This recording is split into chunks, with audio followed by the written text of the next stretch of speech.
Good evening and welcome to Tucker Carlson Tonight. Leaders on both sides of the aisle in Congress, in the media, in our intelligence services, in virtually every overfunded think tank in Washington, have suddenly aligned tonight on a single point of agreement.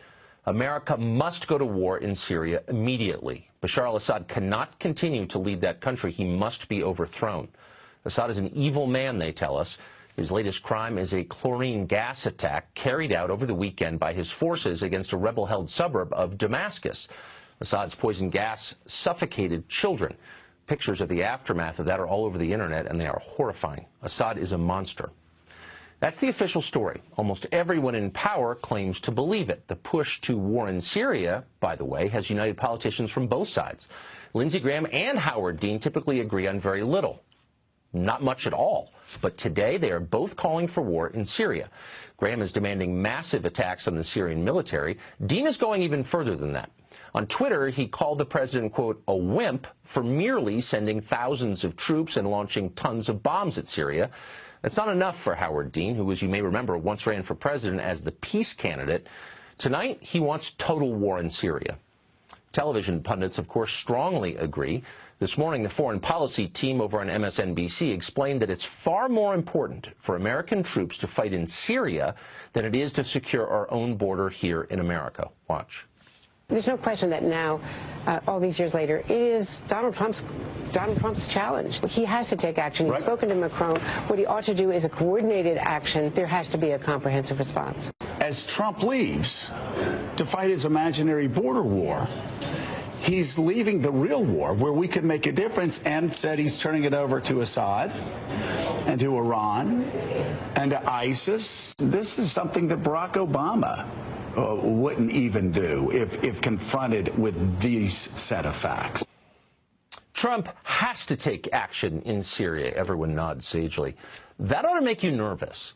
Universal bipartisan agreement on anything is usually the first sign that something deeply unwise is about to happen, if only because there is nobody left to ask skeptical questions.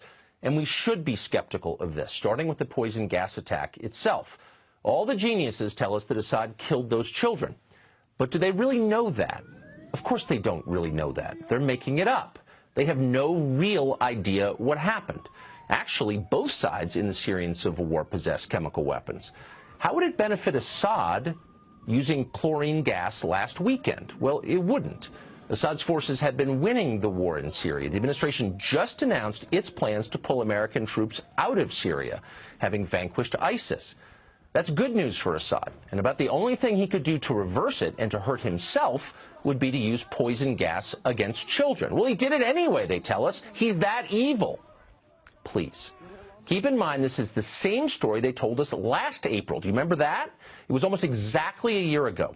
The new administration announced it was no longer seeking to depose Assad from power. Regime change was no longer our policy. So the usual war chorus in Washington started yelping, went berserk, and days later, Assad supposedly used sarin gas against civilians in Syria. There was video. We bombed a Syrian airbase in response to that. At the time, this show asked what seemed like the obvious question: are we really sure that Assad did that? It seems weirdly timed and counterproductive to him. Shut up, they explained. Of course we're sure. What an unpatriotic question. But of course they were lying. 2 months ago, the Secretary of Defense admitted that actually we still have no proof that Assad used sarin gas last year. The story, it turns out, was propaganda. It was designed to manipulate Americans, just like so much of what they say. We've seen this movie before, and we know how it ends. But just for the sake of argument, let's assume they're not lying this time. Let's assume Assad did just use chlorine gas against kids. He's perfectly capable of that, by the way, not defending his moral character. Let's say he did do it. Would that be worth starting a new war over? Overthrowing Assad's regime in Syria would result in chaos. Many thousands would die. In fact, we might likely see the genocide of one of the last remaining Christian communities in the Middle East, and we ought to care about that. Some of the dead, of course, would be American servicemen. A new war would cost us tens of billions of dollars, maybe hundreds of billions. Would it make America safer? Would it make the region more stable? Let's see. How exactly did regime change work in Iraq and Libya? Doesn't matter, say our moral leaders on CNN and everywhere else. Atrocities like this cannot be tolerated. Okay, but let's be real. We do tolerate atrocities like this all the time. For example, there's a devastating famine killing children in Yemen right now. The Saudis are causing that famine. Should we drop tomahawks on Riyadh in response? Not until it's on YouTube, apparently. When you conduct foreign policy by viral video, pictures are essential. But in real life, Syria is a highly complicated place. With Assad gone, who would run it exactly? Do we have another strongman in place to install? Or is it our hope that a stable democracy will magically appear in the wake of this protracted civil war? And who exactly are these moderate rebels you're always hearing about, the ones that we're supporting with your tax dollars? Well, a lot of them turn out to be Islamist crazies. For example, the city where the chemical attack just occurred is mostly controlled by the Army of Islam. It's a radical group that has called for establishing an Islamic state under Sharia law in Syria. That group's founder called for exterminating all Shia Muslims and Alawites from the country. But we're supposed to wage a new war on this group's behalf. Why is that exactly? Back in 2013, when the Syrian civil war was still in its early days, one onlooker weighed in on Twitter. Here's part of what he wrote, quote, "We should stay the hell out of Syria. The rebels are just as bad as the current regime. What will we get for our lives and billions of dollars? Zero." In another tweet, he said this, quote, "Let the Arab League take care of Syria. Why are these rich Arab countries not paying us for the tremendous cost of such an attack?" And in yet another tweet, he said this, "What will we get for bombing Syria besides more debt and a possible long-term conflict?" Of course, you know who wrote that. It was Donald Trump, and he was right. And that's one of the reasons he got elected president. And now the same people who brought you a dying American middle class, undefended American borders, and endless pointless wars in countries you could not find on a map are telling the president he's got to depose Assad for reasons that are both unclear and demonstrably dishonest.